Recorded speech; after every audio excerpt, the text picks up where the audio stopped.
December 17th, 1944. The Philippine Sea. To the naked eye, the horizon presented a display of the greatest concentration of naval power the world had ever seen, a steel horizon stretching across miles of the Pacific. This was Task Force 38, the Third Fleet, the bludgeon of the United States Navy. It was an armada of 7 fleet carriers, 6 light carriers, 8 battleships, 15 cruisers, and 50 destroyers, a moving city of 100,000 men and nearly 1,000 aircraft. After 3 years of brutal island hopping, they had broken the back of the Imperial Japanese Navy. They were the masters of the ocean, a force so overwhelming that they no longer feared the enemy's battleships or their desperate kamikaze pilots. They believed they had conquered the Pacific, taming the vast distances with logistics and suppressing resistance with superior firepower. But as the sun struggled to rise behind a veil of peculiar, greasy clouds, the fleet was unknowingly sailing into an ambush that no radar could detect and no anti-aircraft gun could shoot down. They were sailing directly into the path of an atmospheric monster that would prove that even the most powerful navy in history was nothing more than a collection of fragile toys when pitted against the thermodynamics of the equator. On the bridge of the flagship USS New Jersey, a 45,000-ton Iowa-class battleship, Admiral William "Bull" Halsey paced with the restless energy that had made him a legend and a liability. Halsey was the aggressive fighting sailor the American public adored, a man who famously stated he didn't trust a fighting man who didn't smoke or drink. He hated static warfare, hated waiting, and hated the enemy with a visceral intensity. His eyes were fixed on the charts of Luzon in the Philippines. His mission was to strike the Japanese airfields there to support General MacArthur's invasion of Mindoro. He was focused entirely on the tactical situation, on the Japanese planes that might harass the landings. He viewed the ocean merely as the surface upon which he fought, not as an antagonist in itself. This tunnel vision, this relentless offensive mindset that had served him well at Guadalcanal, was about to become his fatal flaw. The fleet had a singular, critical weakness, one that had nothing to do with armor plating or ammunition. Oil. The Third Fleet was a voracious beast. The massive aircraft carriers and battleships drank fuel oil by the thousands of gallons every hour. But they had deep bunkers and could operate for weeks. The problem lay with the little boys, the 50 destroyers that formed the protective screen around the high-value targets. These sleek, narrow vessels were built for speed and violence, packed with torpedoes and depth charges, but they had limited range. After 3 days of high-speed combat operations, their tanks were dangerously low. Some destroyers were down to 15% fuel capacity. This was not just a logistical problem, it was a stability crisis. A destroyer is designed to be stable when heavy, its fuel tanks acting as ballast low in the hull to counteract the weight of the guns and radar masts high above. When the tanks are empty, the center of gravity rises, the ship becomes tender light in the water, prone to rolling violently in heavy seas. Halsey knew his destroyers were thirsty. He had scheduled a rendezvous with the Oiler Group, a specialized formation of tankers, for the morning of December 17th. The logistics of refueling at sea are a delicate ballet, even in calm waters. The destroyer must pull alongside the massive plodding tanker, matching speed and course exactly, while heavy hoses are passed across a gap of only 50 or 60 feet. It requires precision seamanship. On this morning, however, the Pacific was refusing to cooperate. The barometer was falling, not precipitously but steadily. The wind was picking up from the northeast, whipping the tops of the waves into whitecaps. The swell was becoming confused, a chaotic mix of cross seas that made the destroyers lurch unpredictably. The source of this agitation was a tropical disturbance about 500 miles to the southeast. It was a compact, tight knot of low pressure that had formed rapidly, undetected by the primitive weather tracking network of 1944. There were no satellites to photograph the swirling eye, no Hurricane Hunter aircraft to fly into the wall cloud. The Navy relied on scattered reports from ships and island stations, piecing together isobars on paper charts. On the New Jersey, the fleet meteorologist, Commander George Cosco, was struggling to make sense of the data. The reports were contradictory. Some ships reported falling pressure, others steady. The wind directions didn't seem to form a coherent cyclonic pattern. Cosco, working with limited information and under the pressure of an admiral who despised delays, made a calculated guess. He concluded that the storm was a weak tropical depression and, crucially, that it was moving north, away from the fleet. He was wrong. The storm was not a depression. It was a strengthening typhoon, a compact engine of destruction with wind speeds already exceeding 100 knots. And it was not moving north.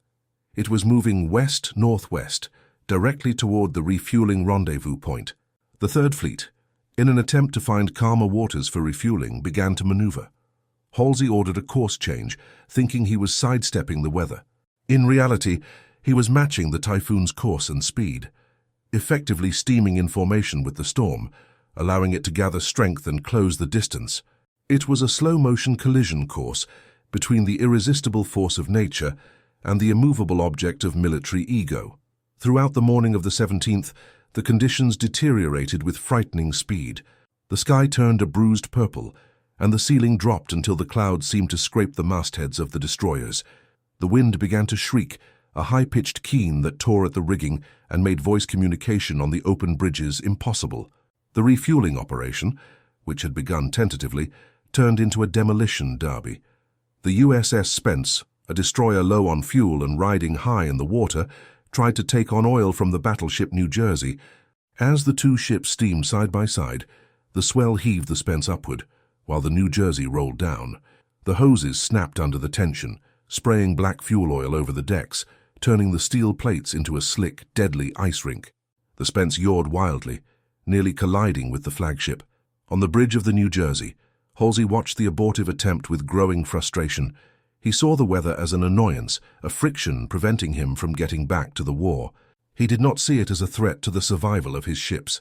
He ordered the fleet to stop fueling and change course again, seeking a smooth patch of ocean that Cosco promised would be found to the south. Every course change, every hour spent hunting for calm water, only served to keep the fleet locked in the quadrant of the approaching typhoon. The destroyers were now critically light. Captains began to flood empty fuel tanks with seawater to regain stability, a desperate measure that contaminated the fuel lines and risked losing propulsion entirely. If the engines died, the ship would lose steerageway. If a ship lost steerageway in these seas, it would turn broadside to the waves. And if a destroyer turned broadside to waves of this magnitude, the physics of buoyancy would lose the battle against the physics of leverage. By the afternoon, the ocean had transformed into something unrecognizable. The waves were no longer distinct swells. They were moving mountains of water, grey and foam-streaked, rising 40, 50, then 60 feet into the air. The wind stripped the whitecaps off the peaks and atomized them, creating a horizontal driving rain of salt spray that reduced visibility to zero. The radar screens were useless, cluttered with the sea return of the massive waves. The fleet, usually a disciplined grid of steel, began to scatter. Station keeping became impossible. Each ship was now alone in a grey void, fighting a private war against the ocean. The mighty aircraft carriers, usually stable platforms, began to pitch violently. On the flight decks, unsecured aircraft broke their chains, sliding across the teak planks like hockey pucks, smashing into each other, their wings folding, propellers chopping into fuselages, spilling high-octane aviation gas onto the heaving decks. But the true horror was reserved for the destroyers. The USS Hull, the USS Monaghan, and the USS Spence were the most vulnerable. These were Farragut and Fletcher-class destroyers, narrow-beamed greyhounds designed for speed, not for surviving a hurricane with empty bellies. As the barometer bottomed out, dropping to levels that stunned the quartermasters reading the glass, the wind speed climbed past 120 knots. The ocean surface was no longer water. It was a frothing mixture of air and sea. The destroyers climbed up the face of waves that towered above their bridges, hanging suspended in the air for a sickening moment, before crashing down into the troughs with a force that popped rivets and shattered light bulbs. On the USS Hull, Lieutenant Commander James Marks was fighting to keep his ship alive.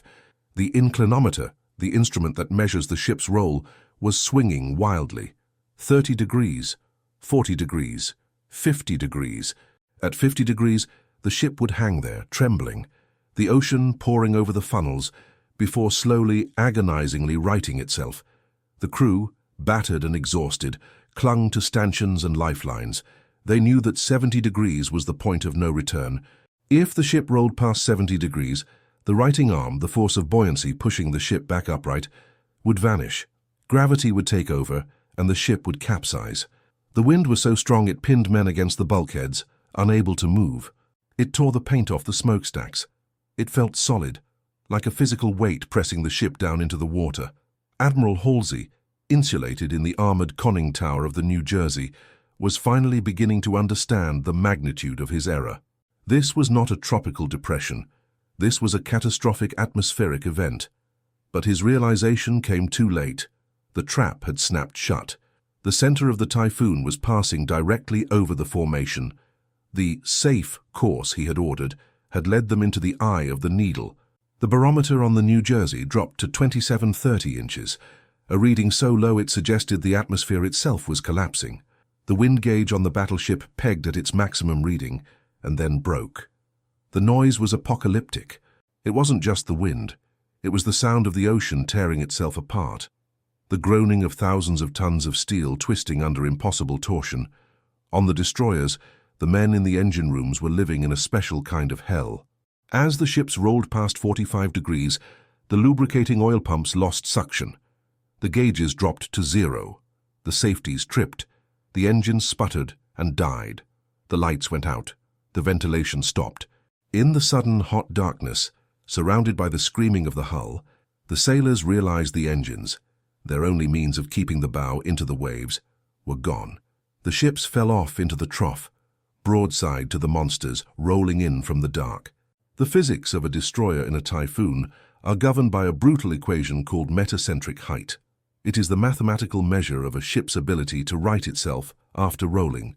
A stable ship acts like a pendulum. When a wave pushes it over, gravity pulls the weighted keel down, swinging the mast back up.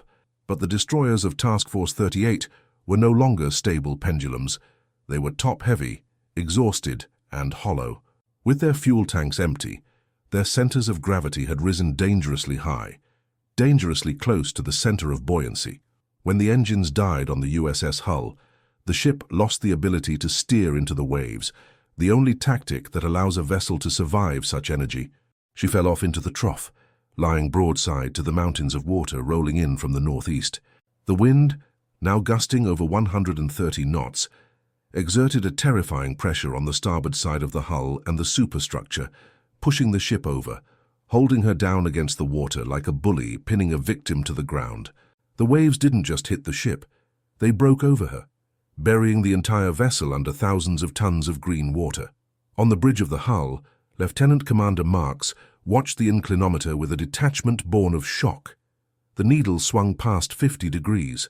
The ship hung there, shuddering, the ocean pouring into the smokestacks. Down in the engineering spaces, the scene was one of absolute horror. As the ship laid over on her side, the water flooded down the ventilation shafts and the funnels, hitting the superheated boilers. The resulting steam explosions were contained within the steel belly of the ship, cooking men alive in the darkness. Those who survived the steam tried to scramble up ladders that were now horizontal, walking on the bulkheads, disoriented in a world where up had suddenly become sideways. The ship groaned, a sound like a dying animal, as the structural ribs twisted under the impossible torque. Then the inevitable happened.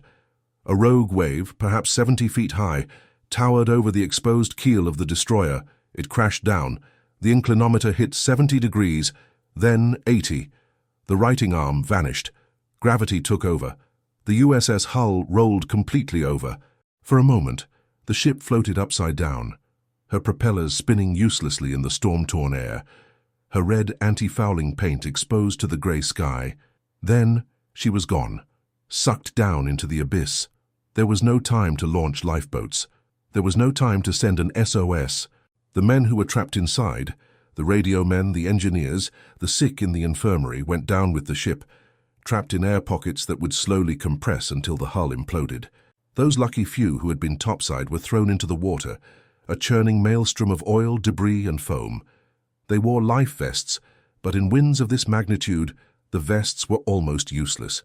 The spray was so intense that men drowned simply by trying to breathe the air, which was 50% water. The wind ripped the clothes off their backs. It blinded them. It deafened them. They were tiny specks of organic matter in a blender of industrial violence. 10 miles away, the USS Monaghan was fighting the same losing battle. The Monaghan was a veteran ship, a survivor of Pearl Harbor. She had rammed and sunk a Japanese mini-sub in the chaos of December 7, 1941. She had fought through the Solomons and the Aleutians, but she could not fight the Typhoon. Like the Hull, she was low on fuel. Like the Hull, she lost power. The darkness inside the ship was absolute. Men screamed in the blackness as heavy equipment broke loose, sliding across the decks, crushing bones and rupturing pipes. The 5-inch ammunition lockers burst open, sending heavy shells rolling through the magazines like bowling balls. The Monaghan didn't just roll, she was beaten into submission. The wind hammered her onto her starboard side and held her there. The waves pounded the exposed hull until the integrity failed. She capsized rapidly, taking officers and enlisted men down into the dark. Only 6 men would survive the sinking of the Monaghan. 6 men out of a crew of nearly 300. The rest were entombed in the steel that had been their home. The USS Spence completed the trilogy of tragedy. She was a Fletcher-class destroyer, newer and larger than the Hull or Monaghan, but she was arguably in the worst condition fuel-wise. Her captain had attempted to ballast the tanks with seawater, but the pumps had failed or the valves had jammed. She was riding high and light, a cork in a washing machine. When the rudder jammed hard right, the Spence entered a tight turn that she could not exit.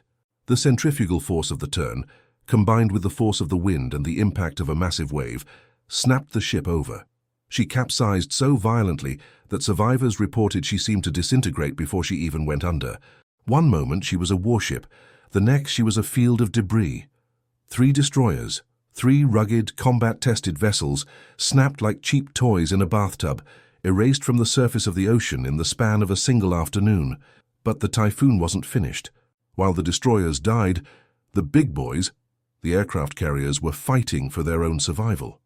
The USS Cowpens, a light carrier, was battered so severely that her flight deck was 45 feet above the waterline 1 second and plunging into the green water the next. Inside the hangar deck, the nightmare scenario unfolded. The aircraft, Hellcat fighters and Avenger torpedo bombers, were lashed down with steel cables and chains, but the G-forces generated by the violent rolling exceeded the tensile strength of the restraints. The chains snapped with the sound of gunshots. A heavy Avenger bomber broke loose. It slid across the oily steel deck, smashing into a Hellcat. The collision ruptured fuel tanks. High-octane aviation gasoline spilled across the hangar deck. Sparks from the grinding metal ignited the fumes. Fire.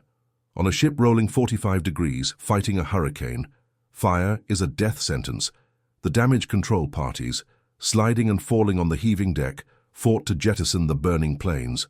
Men pushed million-dollar aircraft over the side, watching them tumble into the grey mountains of water. On the USS Monterey, another light carrier, the situation was even more critical. A fire broke out on the hangar deck that threatened to reach the bomb magazines. Admiral Gerald Ford, the future President of the United States, was the ship's assistant navigator. He was nearly washed overboard as he scrambled across the flight deck to reach his battle station. The mighty carriers, the queens of the fleet, were reduced to helpless hulks, drifting with the wind, their crews praying that the steering gears would hold. The storm raged for hours, a relentless assault on the senses. The barometer on some ships dropped to 27 inches of mercury, a reading almost theoretically impossible outside of a laboratory vacuum. The wind stripped the radar antennas off the masts. It peeled the flight decks back, like the lids of sardine cans. It shattered the bridge windows of the battleships, sending shards of glass flying into the faces of the helmsmen. On the USS Miami, a light cruiser, the hull plating actually buckled between the frames, the steel yielding to the crushing pressure of the waves. It was a demonstration of power that humbled every man who witnessed it.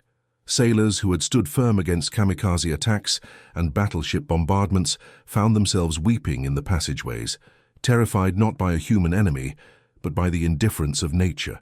As night fell on December 17th, the Typhoon began to move away to the west, leaving behind a shattered fleet. The ocean remained violent, the swells massive and confused, but the wind began to abate.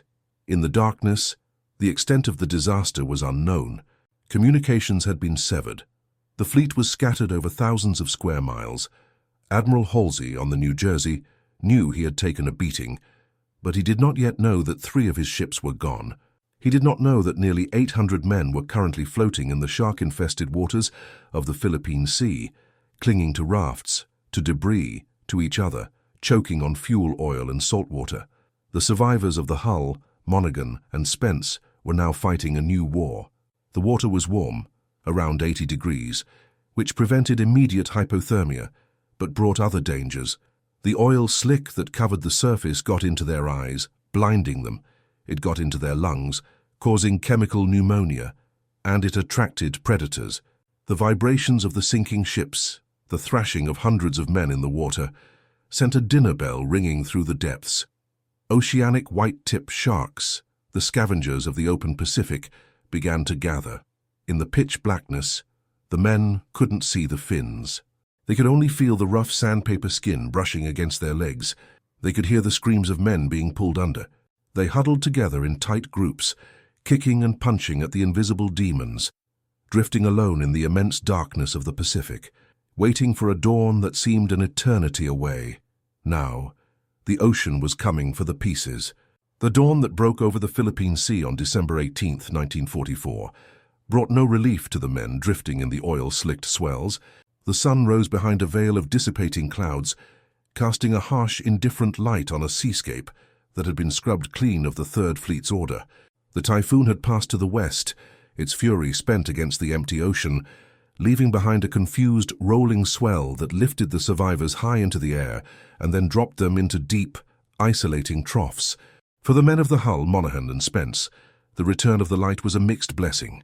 It brought warmth to their shivering bodies, but it also revealed the terrifying emptiness of their world. There were no rescue ships on the horizon. There were no aircraft buzzing overhead.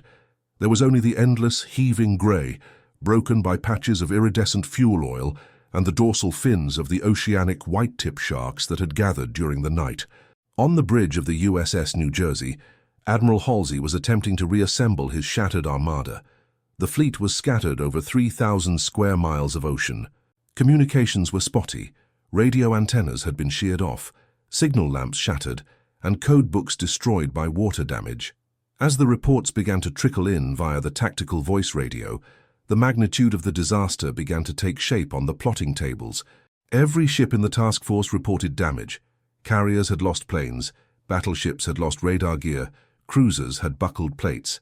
But as the morning wore on, a terrifying silence began to emerge from the roll call. The fleet signalmen called for the USS Hull. Silence. They called for the USS Spence. Silence. They called for the USS Monaghan. Silence. At first, the staff officers assumed their radios were down, a common occurrence after such a storm. But as hours passed and visual contact was re-established with the rest of the screen, the gaps in the formation became undeniable. 3 destroyers were simply gone, erased. For the survivors in the water, the psychological torture was beginning to eclipse the physical pain. They had been in the water for nearly 20 hours. Dehydration was setting in, accelerated by the ingestion of salt water and fuel oil. Men began to hallucinate. Some saw islands that weren't there and swam away from their rafts to reach them, disappearing into the swells. Others believed they were back on their ships, having casual conversations with phantom shipmates before slipping beneath the surface. The oil was a double-edged sword. It coated their skin, trapping body heat and offering some protection against the sun. But it clogged their pores, burned their eyes, and induced violent vomiting when swallowed. The sharks became bolder with the daylight. They bumped against the balsa wood life rafts, testing for weakness. Every scream from a man pulled under sent a fresh wave of panic through the groups, forcing them to huddle closer, their legs pulled up to their chests, kicking out at the shadows passing beneath them. The rescue effort, when it finally began, did not start with a fleet-wide order from Admiral Halsey. It began with the initiative of a single captain on a small, battered ship. The USS Tabora was a destroyer escort, a smaller, slower cousin of the fleet destroyers. She had lost her mast and her radio antennas in the storm. She was alone, damaged and technically out of contact with the command structure. Her captain, Lieutenant Commander Henry Plage, was battling his own ship's injuries when a lookout spotted a speck of yellow in a trough 2,000 yards off the starboard bow. Plage brought his ship around. It was a life raft. As they closed the distance, they saw men waving frantically, their bodies coated in black sludge. Plage had a choice. His standing orders were to rejoin the fleet formation immediately. Stopping to pick up survivors would delay him, potentially exposing his ship to submarine attack or further weather damage. He ignored the protocol. He ordered the Tabora to stop engines. For the next 50 hours, the Tabora became an angel of mercy in a sea of death. The rescue operations were brutally difficult. The survivors were slippery with oil, too weak to climb the cargo nets draped over the side. Sailors from the Tabora had to jump into the shark-infested water, tying lines around the waists of the survivors so they could be hauled up like sacks of wet flour. They pulled men from the Hull. They pulled men from the Spence. Each survivor brought a new piece of the puzzle, a fragmented story of capsizing and terror. Captain Plage, realizing the scale of the disaster, broke radio silence. He jury-rigged an emergency antenna and broadcast a message that stunned the fleet. Have picked up survivors from USS Hull. Ship capsized in typhoon. Many men in water. Request assistance. The message hit the flag bridge of the New Jersey like a torpedo.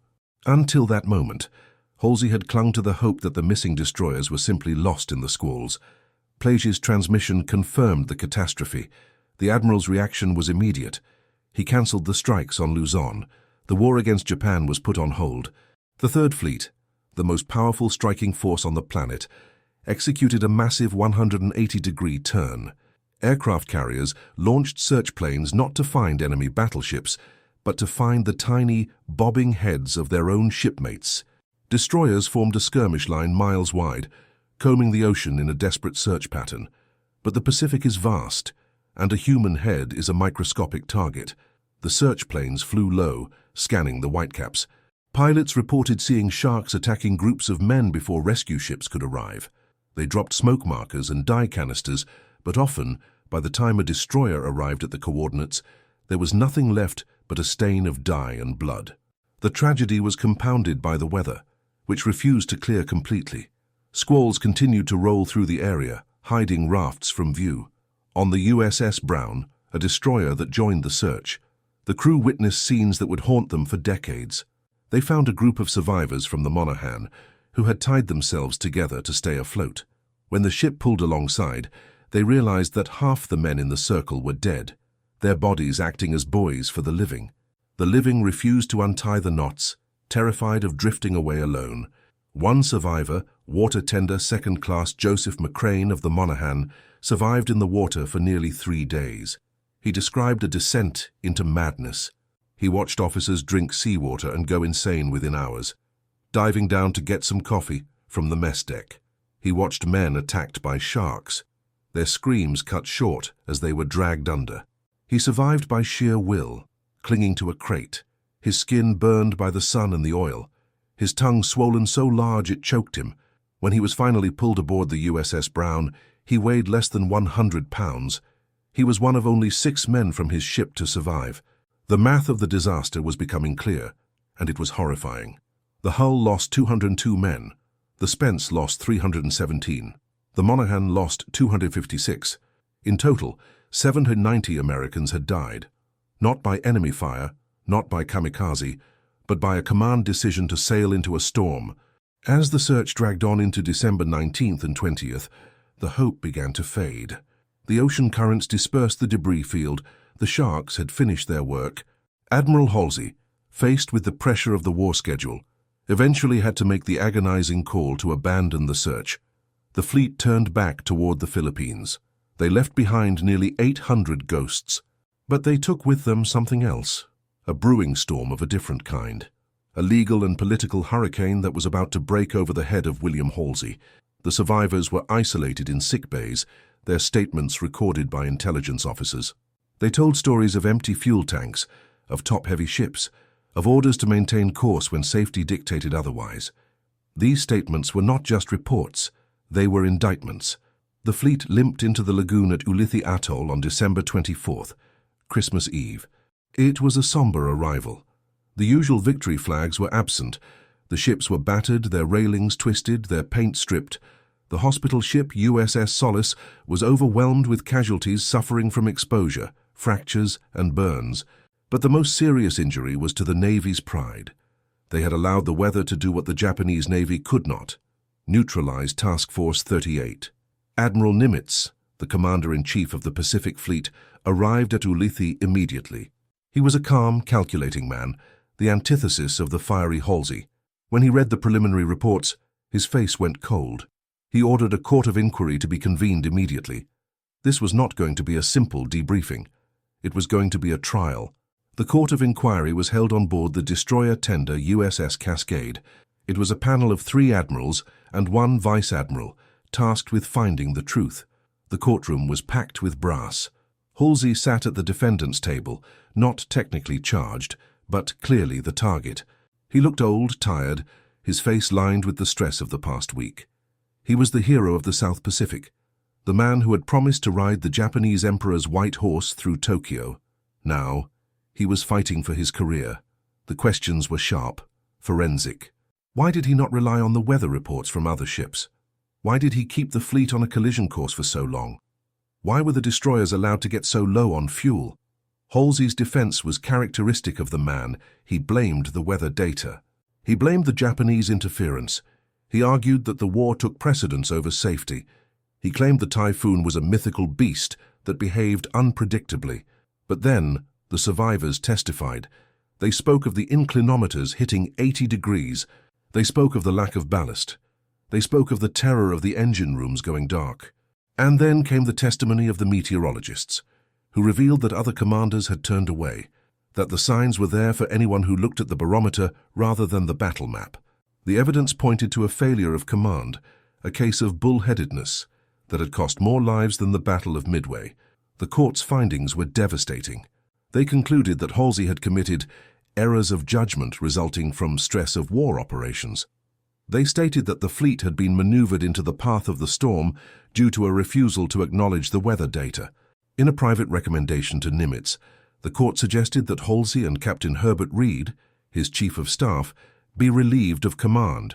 It was a verdict that should have ended Halsey's career. He should have been sent home in disgrace. But politics, like the ocean, is a force that follows its own currents. Halsey was a national icon. The American public loved him. To fire him on the eve of victory would be a propaganda disaster. Nimitz, knowing the value of a hero, buried the recommendation. Halsey kept his job. He kept his stars. But the ghosts of the Hull, Monaghan, and Spence would follow him, and the ocean, having proved its point, was not finished with him yet. Amazingly, incredibly, Bull Halsey would sail into another typhoon just 6 months later, proving that while ships can be repaired, hubris is a flaw that is much harder to fix. History is often described as a tragedy that repeats itself as farce, but in the case of Admiral Halsey, the repetition was nothing short of criminal negligence. 6 months after the disaster of Typhoon Cobra in June 1945, the Third Fleet was again off the coast of the Philippines, preparing for the final strikes against the Japanese home islands. The war was nearing its climax. The atomic bomb was being readied in the desert of New Mexico. The Japanese Navy was at the bottom of the ocean. Yet incredibly, Halsey managed to find the only enemy left capable of hurting him. On June 5th of 1945, the fleet encountered another tropical cyclone, later named Typhoon Viper. Once again, the meteorological data was misinterpreted. Once again, Halsey, driven by a desire to stay on station and launch aircraft, flirted with the storm's edge. And once again, he sailed the most powerful fleet in the world directly into the eye wall of a hurricane. This time, the results were less deadly in terms of human lives, but arguably more humiliating in terms of seamanship. The heavy cruiser USS Pittsburgh, a 14,000-ton warship, hit 2 massive waves in succession. The structural stress was so immense that the ship's bow, 104 feet of solid steel armor plating, simply snapped off. It broke away cleanly, as if cut by a giant guillotine, and floated away. The Pittsburgh remained afloat, a jagged, flat-faced wreck, forced to limp back to Guam in reverse to prevent the bulkheads from collapsing under the pressure of the water. 32 other ships were damaged. Planes were washed overboard. The fleet was scattered again. It was a carbon copy of the December disaster, proving that the lessons of Typhoon Cobra had been ignored. The ocean had offered a second exam, and Halsey had failed it with spectacular consistency. The reaction from Washington was blistering.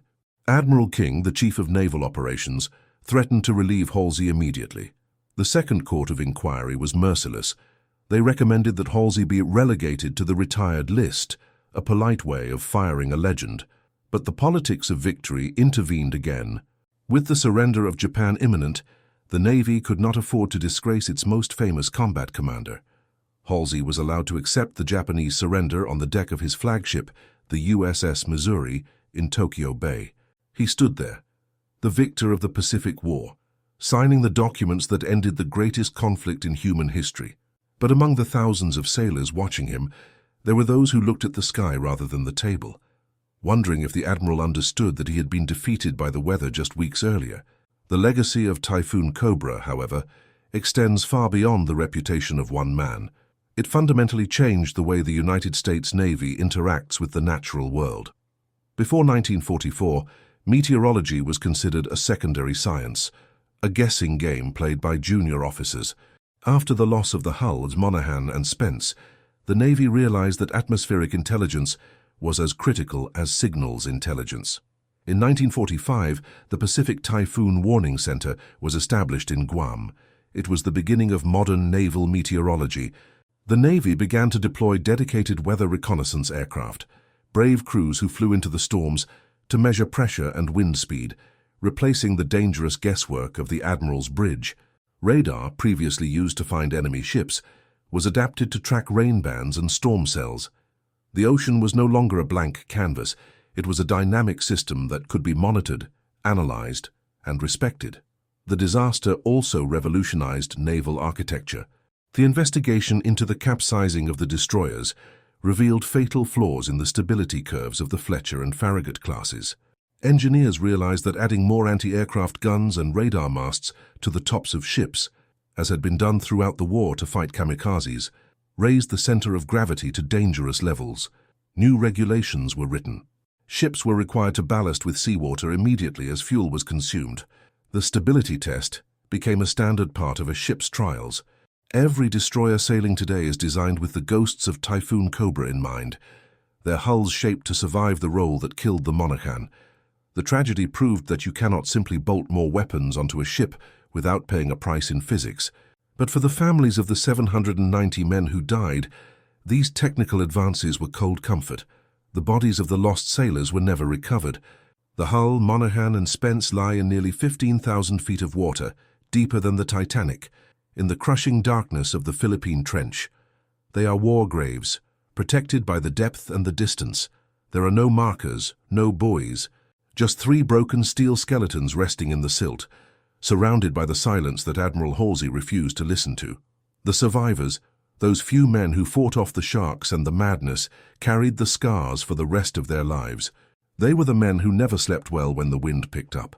They were the men who looked at the ocean not with the romantic gaze of a poet, but with the wary eye of a survivor who knows that the water is always waiting for a mistake. Admiral Halsey died in 1959, a celebrated hero. His name adorns streets, buildings, and a destroyer in the modern Navy. But in the wardrooms of the fleet, when the barometer drops and the green water starts to break over the bow, the story of Typhoon Cobra is still whispered. It serves as a grim cautionary tale for every young officer standing watch on the bridge. It teaches them that rank and medals offer no protection against the laws of thermodynamics. It teaches them that a ship is a fragile bubble of air in a hostile medium. And it teaches them the most important lesson of the sea. You do not conquer the ocean, you survive it only by its permission. The Third Fleet defeated the Japanese Empire, but on December 17, 1944, it was defeated by the atmosphere. The snapped destroyers and the drowned men are the eternal reminders that in the hierarchy of power, the admiral answers to the president, but the ship answers to the wave, and the wave has no master.